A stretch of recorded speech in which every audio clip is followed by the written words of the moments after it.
হুসেনের শরীরের হাড্ডিকে চুরমাচার করলো।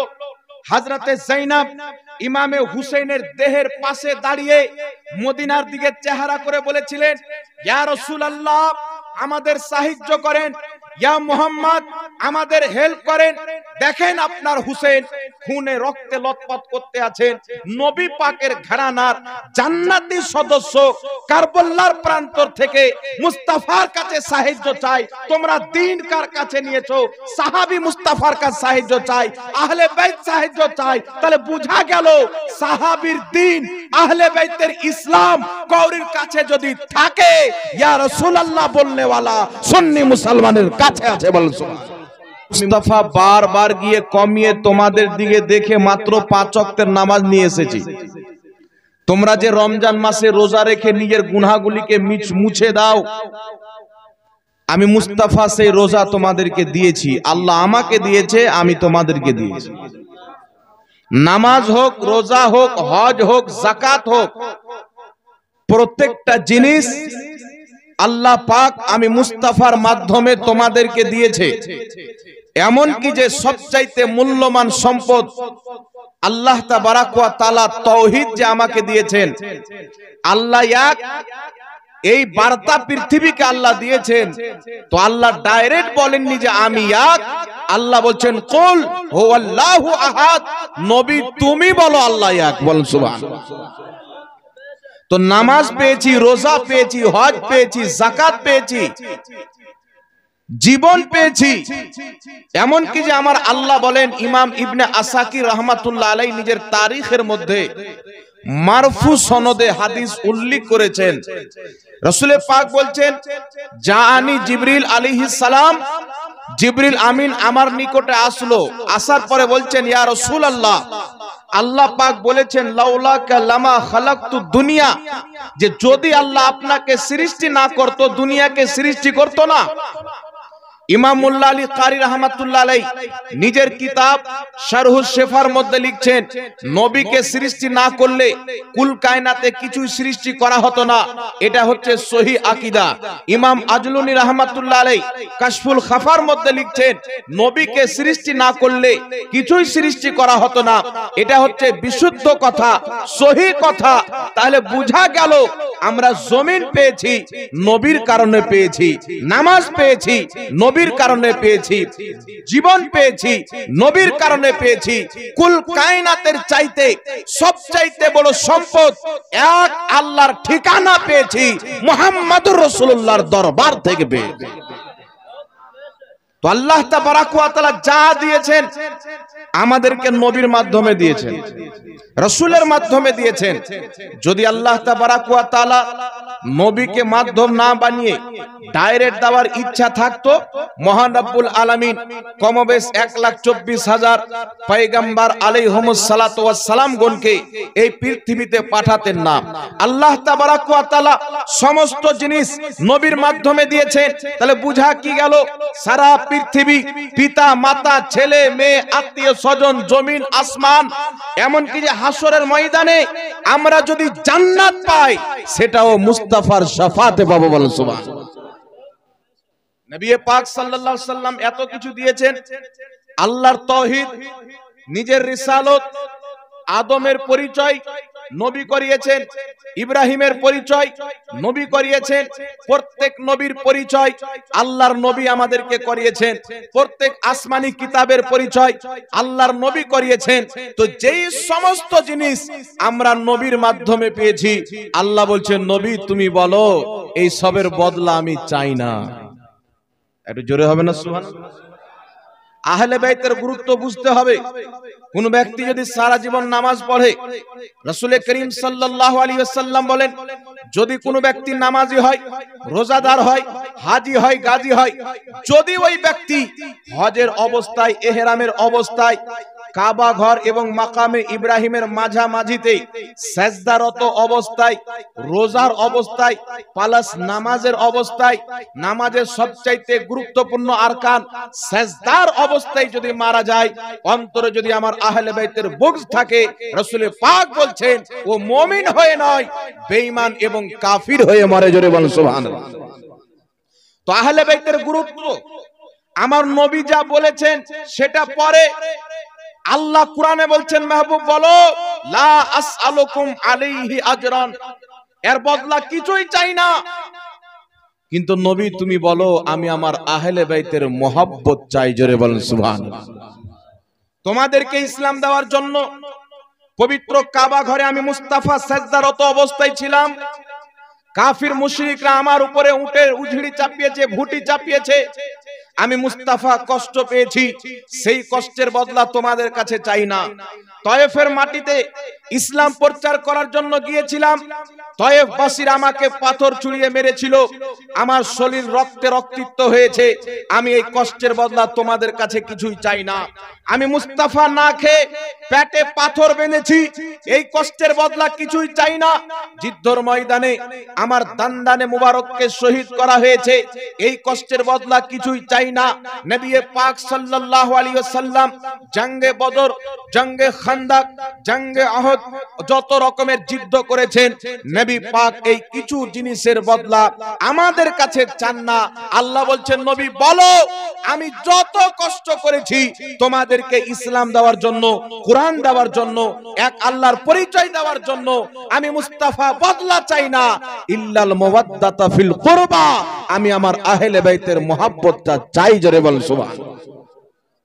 তাহলে চিন্তা করেন, আল্লাহ বলছেন কিছুই চেয়েও না কিন্তু আহলে বাইতের মহব্বত চাও। নবী পাক সাল্লাল্লাহু আলাইহি সাল্লাম বলছেন, সাহাবাকে শিক্ষা দিচ্ছেন তুমি মহব্বত কিভাবে করবে। রাসূল পাক বলছেন সর্বপ্রথম আল্লাহকে মহব্বত করো, তারপরে আমি মুস্তাফাকে মহব্বত করো, তারপরে আমার আহলে বাইতকে মহব্বত করো। জোরে বলতে হবে সুবহানাল্লাহ।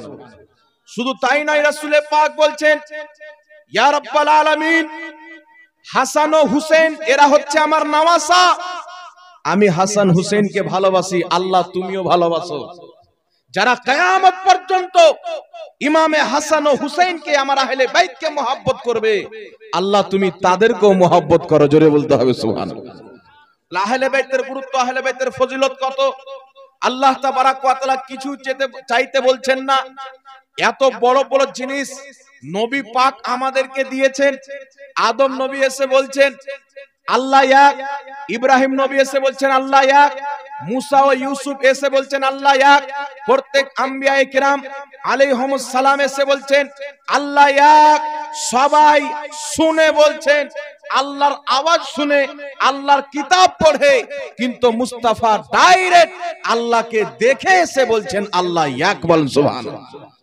এত বড় নিয়ামত, এত বড় মর্যাদা, এত বড় ফজিলত মহান রব্বুল আলামিন এই পৃথিবীবাসীকে অনেক নবী দান করেছেন। প্রত্যেক কওমে আল্লাহ নবী পাঠিয়েছেন। প্রত্যেক আপনার এলাকাতে আল্লাহ তাবারাক ওয়া তাআলা মানুষের হেদায়েতের জন্য নবী পাঠিয়েছেন। কিন্তু আল্লাহ তাবারাক ওয়া তাআলা আমাদেরকে সমস্ত নবীর উম্মতের উপরে ফজিলত দান করেছেন। এটাও নবীর দেওয়া বরকত। সব নবীর উম্মতের চাইতে আমরা ফজিলতপূর্ণ, আমরা সম্মানিত। কারণ আমরা কেন সম্মান পেয়েছি? আমরা সম্মান এই জন্য পাইনি যে আমরা 5 ওয়াক্তের নামাজ পড়ছি তাই আমরা বড়, আমরা রোজা রাখছি তাই আমাদের সম্মান বেশি।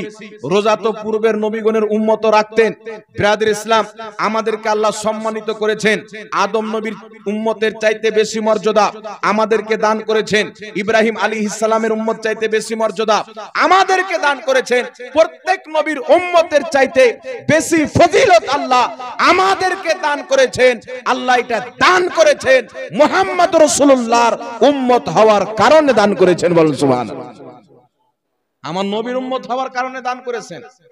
তবু আল্লাহ বলছেন বলো কিছুই বদলা চাই না, আহলে বাইতের মহব্বত চাই।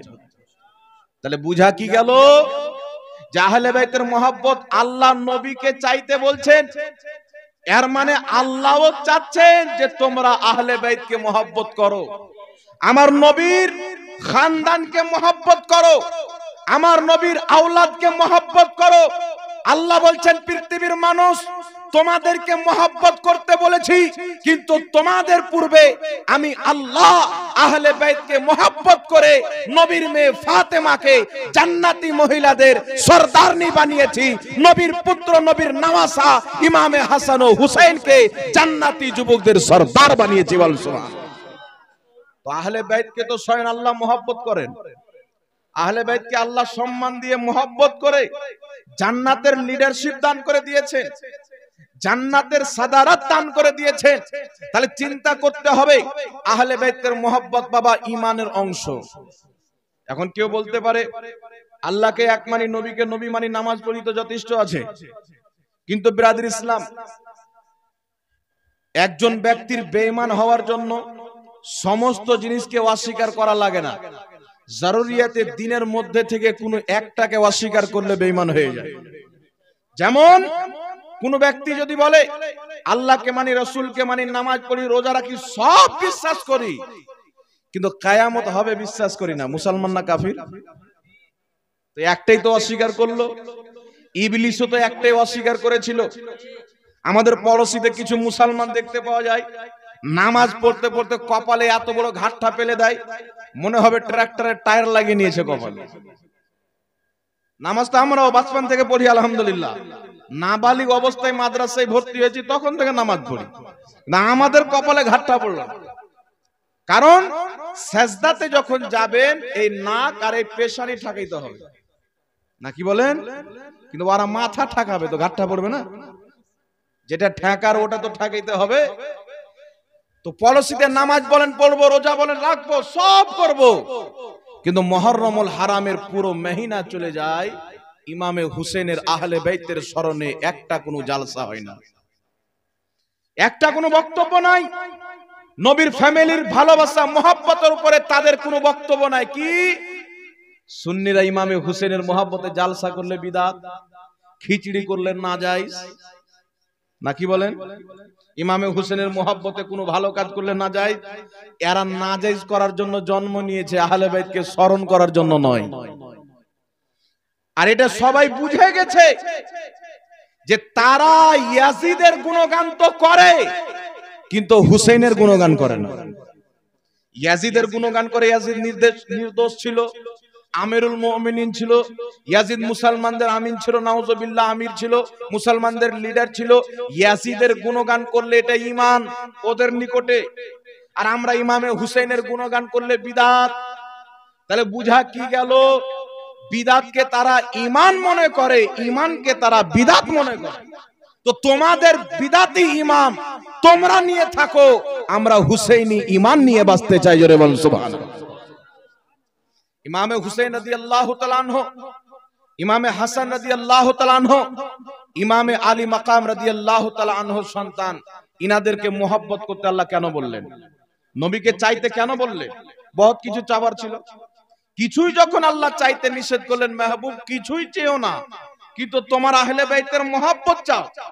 তো প্রশ্ন তো উঠতে পারে, আল্লাহ কিছুই যখন তুমি চাইলে না, আহলে বাইতের মোহাব্বতটা কেন চাইতে বললে? আহলে বাইতের ভালোবাসা কেন চাইতে বললে?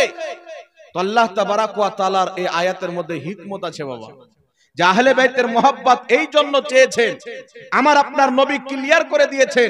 হাকিম আল মুস্তাদরাক আলা সহিহাইনের মধ্যে সহিহ সনদে হাদিস বর্ণিত, ইমাম হাকিম নিশাপুরী রাহমাতুল্লাহ আলাইহি বলছেন, হাযা হাদিসুন সহিহুল ইসনাদ, এই হাদিসের সনদ হচ্ছে সহিহ।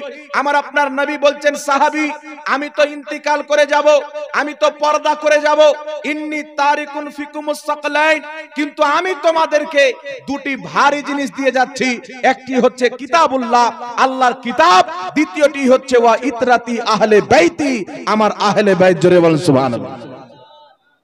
আল্লাহ আলিমুল গায়ব, সব জাননে ওয়ালা, আহলে বাইতের মোহাব্বত কেন চাইতে বললেন? আল্লাহ জানেন যে আমার নবীর ইন্তিকালের পরে কেউ খারজি হবে, কেউ ইয়াজিদি হবে, কেউ আপনার মওদুদি হবে, কেউ আপনার তবলিগি হবে, কেউ জামাতে ইসলামী হবে, বিভিন্ন রকমের ফিরকা, বিভিন্ন রকমের দল বের হবে। তাই আল্লাহ তাবারাক ওয়া তাআলা আহলে বাইত এবং কোরআনকে এমন ভাবে সেট করে দিয়েছেন, আমার নবী দলিল কায়েম করে দিয়েছেন, কিয়ামত পর্যন্ত কোরআন থেকে পৃথিবী আলাদা হতে পারে, নবীর আহলে বাইত কোনোদিন আলাদা হবে না। বলেন সুবহানাল্লাহ। সবাই আলাদা হতে পারে, আহলে বাইত আলাদা হবে না, এই গ্যারান্টি আমার আপনার নবী দিয়েছেন। তাই নবী বলছেন দুটি জিনিস দিয়ে যাচ্ছি, একটি আল্লাহর কোরআন, দ্বিতীয় নম্বরে আহলে বাইত। তো কোরআনে তো সবকিছু আছে, জোরে বলতে হবে। কোরআনে সব আল্লাহ বলছেন খুশক তার, প্রত্যেক শুকনো জায়গা হোক, ভিজা জায়গা হোক, সমুদ্রের গহরাই তলা হোক, সাত আকাশ হোক, জমিন হোক, আরশে আজম হোক, লৌহ কলম হোক, সমস্ত জ্ঞান আল্লাহ কোরআনের মধ্যে রেখেছে। তো সব কোরআনে আছে, তো কোরআনই তো যথেষ্ট ছিল হেদায়েতের জন্য। আমার নবী জানেন যে আল্লাহ বলেছেন এই কোরআন পড়ে অনেক লোক পথভ্রষ্ট হবে, অনেক লোক হেদায়েত পাবে। তাহলে বুঝা কি গেল? আমার নবী কি জন্য বললেন আহলে বাইত আর কোরআনকে ধরিও? যে কোরআন পড়ে তো বক্তব্য দিবে, কোরআন পড়ে তো দলিল দিবে, কিন্তু আল্লাহর বুঝানোর উদ্দেশ্য আলাদা থাকবে, এরা মানুষকে বুঝাবে আলাদা। নিজের মন গড়া তাফসীর করে মানুষকে গুমরাহ করবে। আজকে একজন ব্যক্তি যদি আহলে বাইতের অন্যতম সদস্য আমার আপনার নবী সাল্লাল্লাহু আলাইহি ওয়াসাল্লাম একদিন নিজের চাদরটাকে এইভাবে মেলে দিলেন, আল্লাহর নবী বলছেন আলী চাদরের তলাতে চলে এসো, ফাতেমা চলে এসো, হুসেন ও হাসান চলে এসো। আমার নবীকে দিয়ে পাঁচজন ব্যক্তি রাসূলে পাক চাদরের তলাতে নিয়ে আল্লাহর কাছে ফরিয়াদ করছেন, ইয়া রাব্বাল আলামিন, এরা হচ্ছে আমার আহলে বাইত, এদেরকে তুমি পাক করে দাও, পবিত্র করে দাও। মহান রব্বুল আলামিন জিবরিল আলাইহিস সালামের মাধ্যমে আয়াতে তাতহির নাজিল করে পৃথিবীকে জানিয়ে দিলেন, আমি আমার নবীর ফ্যামিলি আহলে বাইতে মুস্তাফা থেকে প্রত্যেক অপবিত্রতাকে, প্রত্যেক নাপাকিকে আমি আল্লাহ দূর করে দিয়েছি। ফাতেমাকে ও নূর করেছি, ইমামে হাসান ও হুসেনকে ও নূর করে দিয়েছি। বল সুবহানাল্লাহ।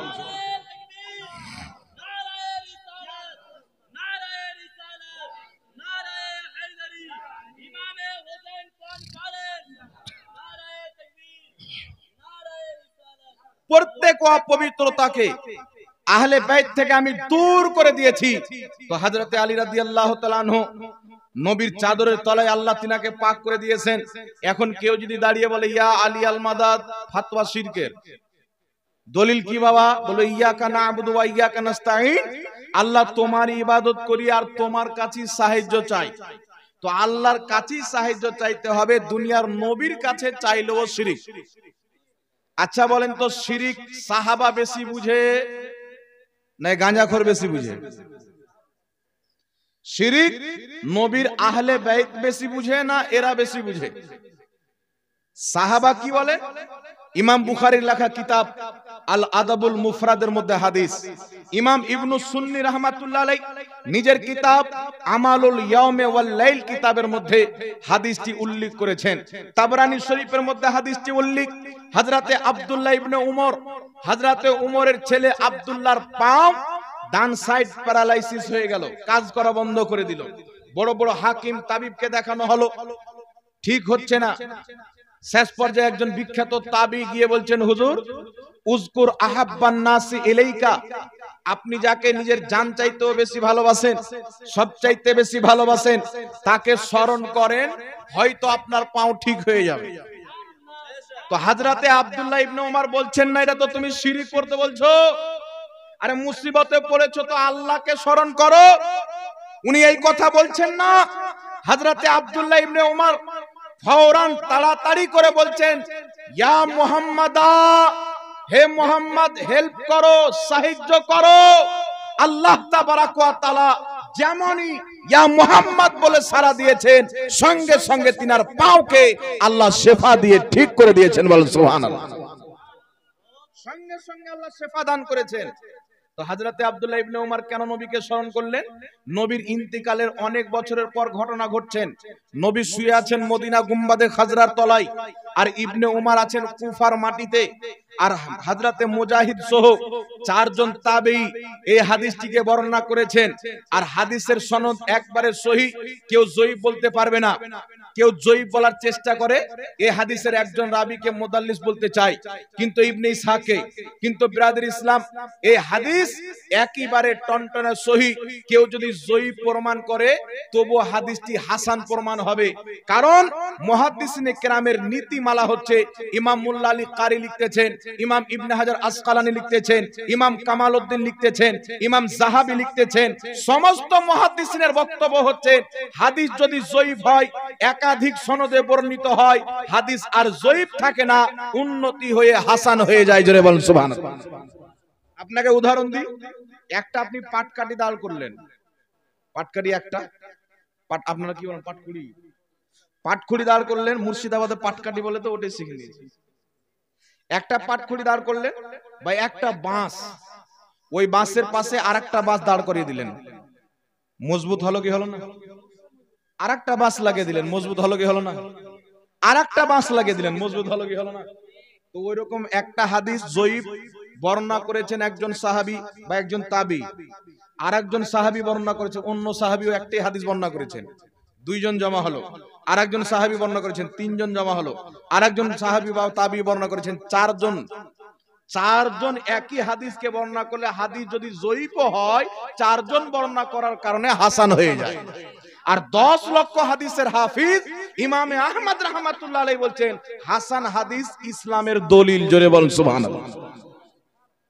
হাদিসটি হাসান প্রমাণিত হবে, কিন্তু জয়ীফ কিয়ামতের সকাল পর্যন্ত কেউ রাখতে পারবে না। তাই কি বোঝা গেল স্পষ্ট বিশুদ্ধ হাদিস দ্বারা? তাবি বলছেন, যাকে জান চাইতে বেশি ভালোবাসেন স্মরণ করেন। ইনি নবীর কাছে সাহায্য চাচ্ছেন, ইয়া মুহাম্মাদা। এখানে যে আলিফ রয়েছেন, আলিফ ইস্তেআনাতের জন্য, হে মুহাম্মদ আমার সাহায্য করেন। তাহলে বুঝা কি গেল? সাহাবায়ে কেরামের নিকটে ইয়া মুহাম্মদ বলে সাহায্য চাওয়া এটা শিরক নয়। ইয়া আলী বলে সাহায্য চাওয়া এটা শিরক নয়। ইয়া গাউস বলে সাহায্য চাওয়া এটা শিরক নয়। কারণ সাহাবায়ে কেরাম জানতেন, যদি কোনো ব্যক্তি আল্লাহর কাছে দোয়া চায়, সাহায্য চায়, আল্লাহ তার গুনাহের কারণে দোয়া কবুল নাও করতে পারে, কিন্তু মুস্তাফার ওসিলা দিয়ে যখন সাহায্য চাইবে, আল্লাহর নবীর ওসিলাতে আল্লাহ তার সাহায্য করে দিবে। জোরে বলেন সুবহানাল্লাহ। তাই আহলে সুন্নাত ওয়াল জামাত আউলিয়া কিরাম, আম্বিয়া কিরামকে ওসিলা বানিয়ে আল্লাহর কাছে সাহায্য চায়, যে আমাদের কথা তো আল্লাহ পর্যন্ত না পৌঁছিতে পারে, কিন্তু মুস্তাফার ওসিলা দিয়ে দেব, আল্লাহর দরবারে আমাদের কথা কবুল হয়ে যাবে। জোরে বলতে হবে সুবহানাল্লাহ। তাহলে সাহাবার তাওহীদ আমরা নিব না এদের তাওহীদ নিব? বাবা একটু জোরে বলতে হবে। তাওহীদ কার নিব? সাহাবার নিব। সাহাবার তাওহীদ। হ্যাঁ, ওয়া ইয়াকা নাস্তাইন, তোমার কাছে সাহায্য চাই। আল্লাহ ছাড়া কেউ সাহায্য করতে পারবে? কেউ পারে না। তাহলে নবীর কাছে কেন চাইলেন? আচ্ছা বলেন তো বাবা, আল্লাহ ছাড়া কেউ দেখতেও পারে না, আল্লাহ ছাড়া কেউ দেখতে পারে না, কিন্তু আমরা দেখি কি দেখি না? কথা বলেন। আল্লাহ ছাড়া কেউ শুনতে পারে না, কিন্তু আমরা শুনি কি শুনি না? আল্লাহ ছাড়া কেউ বলতে পারে না, আমরা বলি কি বলি না? আল্লাহ ছাড়া কেউ শুনতে পারে না, বলতে পারে না, দেখতে পারে না, কিন্তু আল্লাহ যদি কাউকে শোনার শক্তি দিয়ে দেয়, আমরা মানুষ শুনতে পারি। দেখার শক্তি দিয়ে দেয়, আমরা দেখতে পারি। বলার শক্তি দিলে আমরা বলি। সেই রকম মহান রব্বুল আলামিন ছাড়া কেউ কাউরির হেল্প করতে পারে না, কিন্তু আল্লাহ তাবারাক ওয়া তাআলা নিজের বান্দাকে সাহায্যকারী বানিয়ে দেয়। সেই বান্দা আল্লাহর দেওয়া শক্তিতে মানুষের হেল্প করে থাকে। জোরে বলেন সুবহানাল্লাহ। একটা ওষুধ আল্লাহর দেওয়া শক্তিতে জ্বরকে ভালো করে দেয়, তো ওষুধের ওসিলা নিলে শিরক কেন হয় না? ওষুধ বড় না নবী বড়? জোরে বলে। ওষুধ হচ্ছে জিসমানি এলাজ, আর নবীর ওসিলা হচ্ছে রুহানি এলাজ। আর জিসমানি এলাজ যেটা জিনিস হয় না, রুহানি এলাজে হয়ে যায়। আব্দুল্লাহ ইবনে ওমর জিসমানি এলাজ অনেক করলেন, বড় বড় হাকিম ওই জামানার ডাক্তার সব ফেল। লাস্টে বলছেন, ইয়া মুহাম্মদ, ইয়া রাসূলুল্লাহ, আপনি যদি সাহায্য করেন তো হবে, না হলে হবে না। আল্লাহ বলছেন, আমার মেহবুবকে ডাক দিয়েছো, আমার নবীর ওসিলা দিয়েছো। আরে যখন আদমকে আমি কমবেশ 300-350 বছর পর্যন্ত ক্ষমা করিনি, আমার নবীর ওসিলা দিয়েছে, আমি আদমকে ক্ষমা করেছি। আব্দুল্লাহ ইবনে ওমর, তুমি আমার নবীর ওসিলা নিয়েছো, যাও আমি তোমার পাওকে ঠিক করে দিলাম। জোরে বল সুবহানাল্লাহ। সঙ্গে সঙ্গে ঠিক হয়ে গেল। তাই ব্রাদার ইসলাম, আমাদের জালসাতে আমরা ইয়া হুসেন বলি, কারণ আমরা দ্বীন শিখবো সাহাবার নিকট থেকে, জাহিলদের নিকট থেকে না। জাহিলদের নিকট থেকে না। বুখারী শরীফের মধ্যে হাদিস, সাহাবা বলছেন, খারজিদের চরিত্র হলো যেইগুলো আয়াত মূর্তির উপরে আল্লাহ অবতীর্ণ করেছে মূর্তির জন্য, ওগুলো এরা ফিট করবে নবীর জন্য, ওলির জন্য। বুখারীর হাদিস। ওই জামানাতে কাফির মুশরিকরা কি করত? মূর্তির কাছে হেল্প চাইতো, সাহায্য চাইতো, তাকে মাবুদে হাকিকি মনে করত, মূর্তিকে খোদা মনে করত, মূর্তিকে মাবুদ মনে করত, তার পূজা করত, তার হেল্প চাইতো, তার কাছে সাহায্য চাইতো। আর বলতো কি?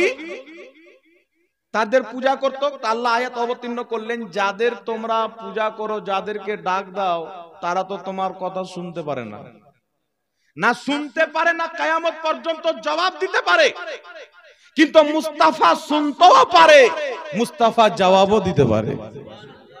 আর জোরে হবে না সুবহানাল্লাহ? মুস্তাফা শুনতেও পায়, মুস্তাফা জবাবও দিতে পারে, মুস্তাফা দেখতেও পায়।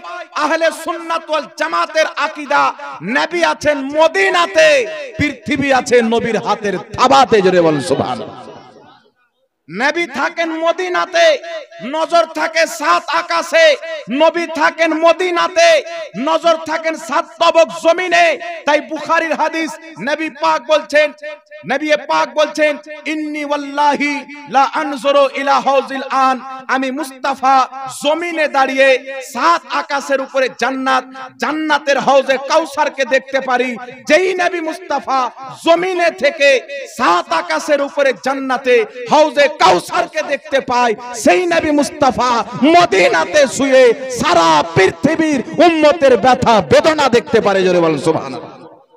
ইমাম আহলে সুন্নাত আলা হযরত আজিমুল বরকত ইমাম আহমদ রাজা খা ফাজিলে বরেলভী বলছেন, সরে আরশ पर है तेरी गुजर, दिले फर्श पर है तेरी नजर, मलकूत व मुल्क में कोई शय नहीं है जो तुझ पे आया नहीं। নবী তো পাক থাকছিলেন আরশে, আল্লাহর সঙ্গে দিদার করতে গিয়েছিলেন। মানুষ, জমিনের মানুষের কলবে আল্লাহ তিনার দৃষ্টি রেখেছিলেন। বলেন সুবহানাল্লাহ। তো বিরাদর ইসলাম, নবী আর মূর্তিকে যদি কেউ কম্প্রোমাইজ করে, ওর ঈমান থাকবে? জোরে বলেন, ঈমানটা থাকবে? কোথায় মূর্তির ফিট করছে নবীর উপরে? আল্লাহ তাবারাক ওয়া তাআলা বলছে যে যাদের কাছে তোমরা সাহায্য চাচ্ছ, তারা একটা মশা মাছিও তৈরি করতে পারে না। তাদের সামনে থেকে যদি একটা খেজুরের গুটলি পর্যন্ত তৈরি করতে পারে না। তাদের সামনে থেকে যদি একটা মাছি খাবার নিয়ে চলে যায়, সে কাটতেও পারে না। এই দুর্বলতা সমস্ত আল্লাহ বয়ান করেছে মূর্তির। আর ওয়াহাবি আয়াত ফিট করছে নবী এবং ওলির উপরে। কিন্তু বেটা জানে না যে মুর্দা জিন্দা করা তো দূরে থাক, নবীর গোলাম আব্দুল কাদের জিলানী মুর্দা জিন্দা করে দেখিয়ে দিয়েছেন। নবী মুস্তাফা পাথরকে কলমা পড়িয়ে দেখিয়ে দিয়েছেন। মরা মানুষকে জিন্দা করা, এটা তো ঈসা নবীও করেছেন। কিন্তু আমি মুস্তাফা, যেই পাথরের মধ্যে জান নাই, যেই পাথরের মধ্যে রক্ত নাই, যেই পাথরের মধ্যে মাংস নাই, আমি নবী মুস্তাফা ওই পাথরকে পর্যন্ত জিন্দা করেছি। জোরে বলেন সুবহানাল্লাহ। পাথরকে পর্যন্ত আমাদের নবী কলমা পড়িয়েছেন কি পড়াননি বাবা? মাছির কাছ থেকে আমার নবী কিছু কাটতে পারে কি পারে না? জোরে বলেন। মুর্দাকে জিন্দা করতে পারে কি পারে না? কোরআন পাক আছে ঈসা আলাইহিস সালাম মাটির পশু বানাতেন, পাখি, আর তার মধ্যে আত্মা ভরতেন। ঈসা আলাইহিস সালাম মুর্দাকে জিন্দা করতেন, কুম্বে ইজনিল্লাহ, আল্লাহর হুকুমে মুর্দাকে জিন্দা করতেন। তো ঈসা আলাইহিস সালাম যদি মুর্দাকে জিন্দা করতে পারেন, মাটির পাখির মধ্যে আত্মা ভরে উড়িয়ে দিতে পারেন, তাহলে ঈসা আলাইহিস সালামের চাইতে আমার আপনার নবীর কুদরত তো আরো আলা। সমস্ত নবীর শক্তি একদিকে, মুস্তাফা জানের রহমতের শক্তি একদিকে। বলেন সুবহানাল্লাহ। তাহলে কি বুঝা গেল? মূর্তির আয়াতকে নবী আম্বিয়া আউলিয়ার উপরে ফিট করা, এটা খারজিদের চরিত্র, বুখারীর হাদিস। তাই আজকে যারা লা মাযহাবী, ওয়াহাবী, গায়র মুকাল্লিদ, যারা বুতপারস্তির আয়াতগুলি নবীগণের উপরে ফিট করে, এরা হচ্ছে খারজি। আর খারজি হলো ইসলামের সবচাইতে বড় শত্রু, সবচাইতে বড় দুশমন। তাই বিরাদর ইসলাম, আল্লাহ তাবারাক ওয়া তাআলার নবীকে কেউ ইয়া রাসূলুল্লাহ বলে ডাক দিলে মুশরিক হবে না, সাহাবার মতন ঈমান শক্ত হবে। জোরে বলেন সুবহানাল্লাহ। তাই আমরা করি আলহামদুলিল্লাহ। তাই বিরাদর ইসলাম, আমি বলতেছিলাম আহলে বাইতের জিকির আছে, ইয়া হুসাইন বলা, ইয়া আলী, ইয়া গাউসের স্লোগান দেওয়া, এতে কোনো আপত্তি নাই। সাহাবার দ্বীন অনুযায়ী, নবী মুস্তাফার শরীয়ত অনুযায়ী ইয়া মুহাম্মদ বলা, ইয়া রাসূলুল্লাহ বলা, ইয়া আলী বলা, এটা ঈমানের ক্ষতিকারক নয়, বরং সাহাবার এটাই ঈমান ছিল। জোরে বলেন সুবহানাল্লাহ। ইমাম ইবনে কাসির রাহমাহুল্লাহ নিজের কিতাব আল বিদায়া ওয়ান নিহার মধ্যে লিখতেছেন, ইমামে হুসাইন রাদিয়াল্লাহু তাআলা আনহুর মস্তিষ্ক গর্দানকে যখন আলাদা করে দিল মাথাকে ধর থেকে, আর ইমামে হুসেনের দেহের উপরে ইয়াজিদি সৈনিকেরা যখন ঘোড়া দৌড়ালো, ইমামে হুসেনের শরীরের হাড্ডিকে চুরমাচার করলো, হযরতে যায়েনব ইমামে হুসাইনের দেহের পাশে দাঁড়িয়ে মদিনার দিকে চেহারা করে বলেছিলেন, ইয়া রাসূলুল্লাহ আমাদের সাহায্য করেন, ইয়া মুহাম্মদ আমাদের হেল্প করেন। দেখেন আপনার হুসেন খুনে রক্তে লতপত করতে আছেন। নবী পাকের ঘরানার জান্নাতি সদস্য কারবালার প্রান্তর থেকে মুস্তাফার কাছে সাহায্য চাই। তোমরা দ্বীন কার কাছে নিয়েছো? সাহাবী মুস্তাফার কাছে সাহায্য চাই, আহলে বাইত সাহায্য চাই। তাহলে বোঝা গেল সাহাবীর দ্বীন, আহলে বাইতের ইসলাম কওরির কাছে যদি থাকে, ইয়া রাসূলুল্লাহ বলনেওয়ালা সুন্নি মুসলমানের কাছে আছে। বল সুবহানাল্লাহ। আমাদের কাছে তাদের দিন আছে, আলহামদুলিল্লাহ। আমরা দিন পরিবর্তন করিনি। আমাদের দিন ওটাই যেটা খাজা গরিব নওয়াজের দিন, যেটা গৌসে আজমের দিন, যেটা ইমামে আজম আবু হানিফার দিন, যেটা কারবালার ইমামে হুসাইনের দিন, যেটা মদিনার মুস্তাফা জানে রহমতের দাওয়া দিন। জোরে বলতে হবে সুবহানাল্লাহ।